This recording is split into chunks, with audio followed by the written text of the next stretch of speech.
On n'est pas passé loin de la correctionnelle. Ah, d'autant plus alimenté par les réseaux sociaux qui étaient particulièrement négatifs. Au moment où on est en train de travailler des zones support, avec une certaine pression baissière depuis quelques jours, je t'avouerai qu'il fallait être 2 fois plus concentré que d'habitude, cette semaine.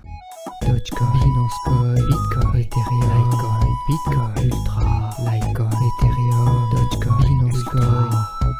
Wow. Déjà, ça se voit au niveau de l'indicateur Crypto Fear and Greed Index qui était assez plus bas, ce qui généralement correspond à des moments de panique où ça peut perdre 30% dans la foulée. Pour le moment, ouf, on tient le cap parce qu'en prenant un petit peu de recul, en prenant en considération la capitalisation totale sur les cryptos, on reste quand même toujours en hausse depuis le début de l'année de plus de 36%. Et d'autant plus que les gros niveaux dont on parle maintenant depuis un mois, on continue de travailler tant bien que mal à l'achat. On a attendu cette semaine une belle réaction H1, donc sur des unités de temps très courtes pour pouvoir repayer, sur les beaux niveaux daily pour pouvoir reprendre des achats. Tu le sais maintenant, lesquels on a privilégié à l'achat, c'est nos préférés. Ah non, c'est pas ma faute, c'est celles qui ont donné les premiers signaux positifs. Alors, après coup, easy baby, un doigt dans le nez et un autre doigt où tu veux quoi. Mais sur le moment, c'était pas une mince affaire. Pour faire simple, mardi, fallait pas trop me faire.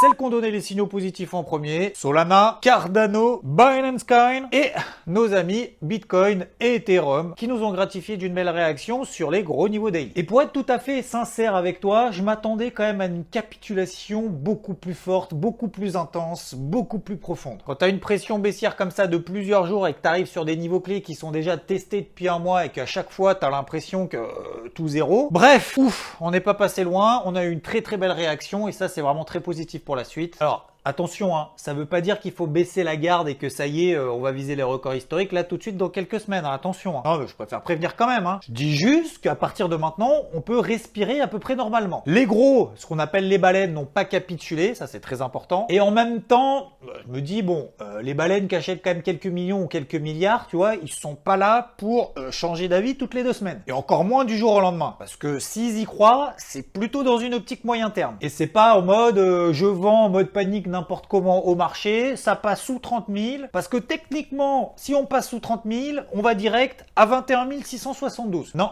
je crois pas que ça fonctionne comme ça. Ça d'ailleurs, ça me fait penser à un truc là sur l'analyse technique. Faut pas non plus être trop rigoureux. Ne pas être en mode si ça casse, ça va là. Et travailler toujours sous forme de zone et de réaction psychologique matérialisée par la formation de bougies d'un point de vue technique. Et c'est en s'imprégnant de cette psychologie-là qu'on pourra être performant dans la durée. Bref, ne pas être non plus trop théorique. Donc les gros niveaux de moyen terme tiennent. Les réactions sur les bas de range daily sont très positives, mais...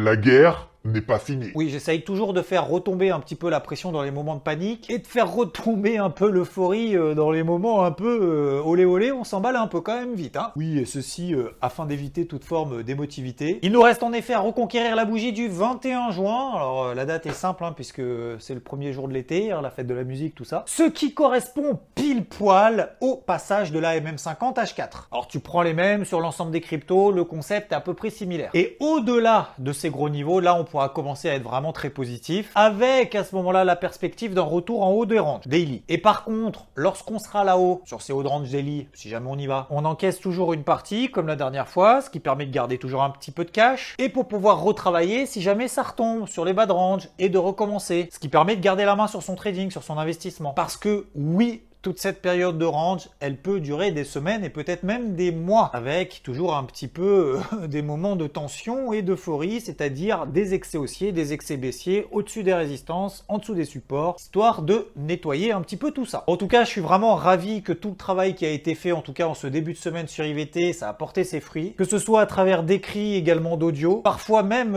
oui, je l'avoue, avec une petite touche émotionnelle quand même. Genre, surtout l'audio, c'est pour ça qu'on est là, et franchement, ça fait plaisir. Je vais pas verser une larme, bordel, en direct comme ça, là. Ça fait plaisir d'avoir une telle communauté composée de vous-même, probablement, ou pas, mais peut-être un jour. Normalement, c'est à ce moment-là que tu dis, ouais, merci, c'est cool, machin, et que tu mets surtout un like. Oui, la Chine, les gars, là, tous les gars sur les cryptos, là, vous dégagez. Ça fait 4 ans qu'on vous dit qu'il faut dégager. Vous prenez tous vos matériels de merde, là, le carte graphique, les trucs comme ça, là, et bah, ta ferme, tu la fermes, tu prends tes clics et tes claques et tu te barres au Kazakhstan où t'as envie. En Chine, ils convoquent toutes les institutions financières là lundi, tous les fournisseurs de services de paiement, tout ça, parce qu'elle estime que toutes ces activités spéculatives, ça fout un peu le bordel. Pardon, je commence un peu à m'emballer, ça perturbe l'équilibre du système financier chinois, avec un risque de sortie illégale de capitaux et accessoirement de blanchiment d'argent. C'est pas nouveau, hein, ça fait effectivement 4 ans que c'est le cas depuis 2017 et que là ils commencent à accélérer la fermeture de fermes de minage, ils coupent directement toute l'électricité, hein, comme ça au moins on se fait pas chier, et du coup tout le monde part dans d'autres contrées. Pendant ce temps-là, la Banque de France,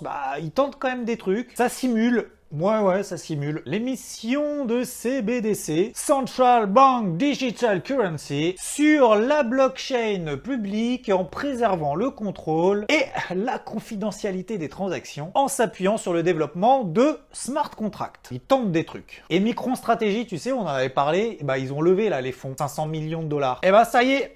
Ils ont buy the dip, 13 000 bitcoins supplémentaires dans la poche. Et encore, ils ont eu un prix d'entrée moins bien que le tien, hein, plus de 37 000 dollars. 37 617 exactement, en incluant les frais. Ça leur fait du coup en portefeuille plus de 505 000 bitcoins pour 2,7 milliards de dollars. Alors tu fais le calcul, 505 000 multiplié par le cours actuel du bitcoin qui a une variation d'à peu près 15% toutes les heures. Il est donc possible que le chiffre que je t'ai annoncé n'est pas exact. Et là où ça devient plus exact, c'est le prix moyen qui est autour de 26 000 dollars. Bon, allez, sortons un petit peu de notre train-train quotidien pour voir plus grand, plus haut, plus beau et je dirais même plus fou. Oui, parce que BitMEX s'est dit, tiens, si on envoyait un bitcoin sur la Lune, non pas to the moon, mais on the moon. Ils vont transporter le bitcoin dans une fusée, dans Astronautique, où le premier décollage commercial aura lieu à la fin de l'année, là, celle-ci. Et dans une pièce, ils vont mettre une adresse de Bitcoin qui sera rendue publique avec une couverture holographique inviolable. Alors, il y aura écrit bien évidemment en gros BitMEX. Et puis voilà. Alors, ils n'ont pas vraiment eu l'idée, eux, parce qu'en fait, c'était plutôt un mec qui était quand même chaud sur le Dogecoin. Il avait annoncé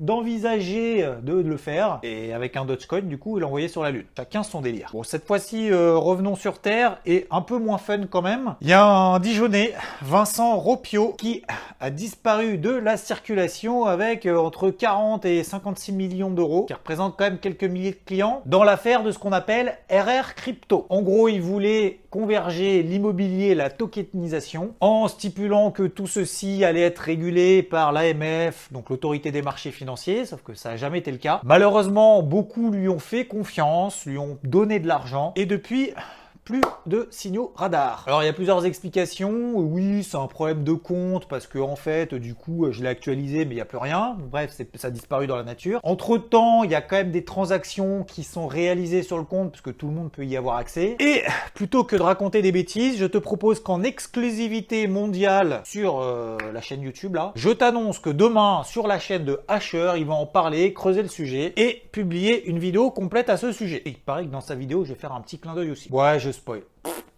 Je m'en fous. Donc n'oublie pas t'abonner à ma chaîne, à la chaîne de Asher plutôt, enfin les deux, d'activer la cloche et de mettre un like. Sinon sur le marché des options, sur les échéances de la fin d'année, on est plutôt chaud, avec des strikes compris entre 60 000 et 120 000 dollars pour le Bitcoin, ce qui montre quand même un certain optimisme pour les mois à venir, en tout cas de certains opérateurs professionnels. La dominance sur le Bitcoin revient autour des 50%, avec un certain rééquilibrage du ratio ETH-BTC, donc non, l'or numérique n'est pas mort, ce qui nous donne par ailleurs peut-être le début de la fin de la alt season. Finalement, est-ce qu'on va pas avoir un deuxième semestre 2021, c'est-à-dire 6 mois d'orange, avec des petits excès haussiers, des petits excès baissier, mais sans véritablement de tendance. Et avec, pourquoi pas, un petit cadeau de Noël en fin d'année avec la reprise d'un bull run. Et toi, qu'est-ce que t'en penses? Ciao!